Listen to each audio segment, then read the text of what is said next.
నోరు ఉందని పిచ్చి పిచ్చిగా మాట్లాడకూడదు. వాక్ స్వాతంత్రం ఉంది కదా అని ఇష్టం వచ్చినట్టు వాగకూడదు. రాజ్యాంగం హక్కులిచ్చింది కదా అని వాటిని వేరే వాటి కోసం వాడకూడదు. ఎందుకంటే స్వేచ్ఛకు ఒక హద్దుంటుంది. మాటకు ఓ పరిమితి ఉంటుంది.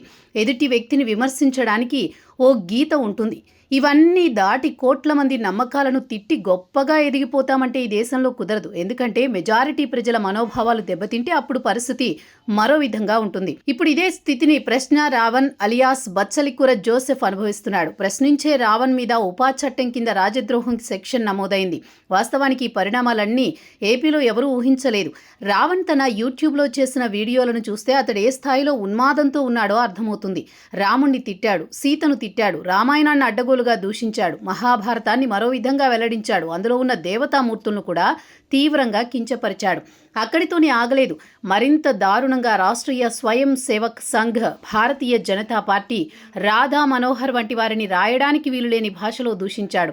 ఇక పవన్ కళ్యాణ్, చంద్రబాబునైతే ఘోరంగా దూషించాడు. రావణ్ మీద రాజద్రోహం కేసు నమోదైన తర్వాత టార్గెట్ ఎవరు, తర్వాత ఆ కేసు నమోదు ఎవరి మీద అనే ప్రశ్నలు వ్యక్తమవుతున్నాయి. అయితే ఈ ప్రశ్నలకు లభిస్తున్న ఒకే ఒక సమాధానం ప్రకాష్ రాజ్. ఎందుకంటే అతను సనాతన ధర్మానికి పూర్తిగా వ్యతిరేకి. ధర్మస్థల కుట్ర వెనుక కూడా అతని పేరు వినిపించింది. ఇప్పుడు యూట్యూబ్ రావణ్ వెనుక కూడా తనే ఉన్నాడని వార్తలు వస్తున్నాయి.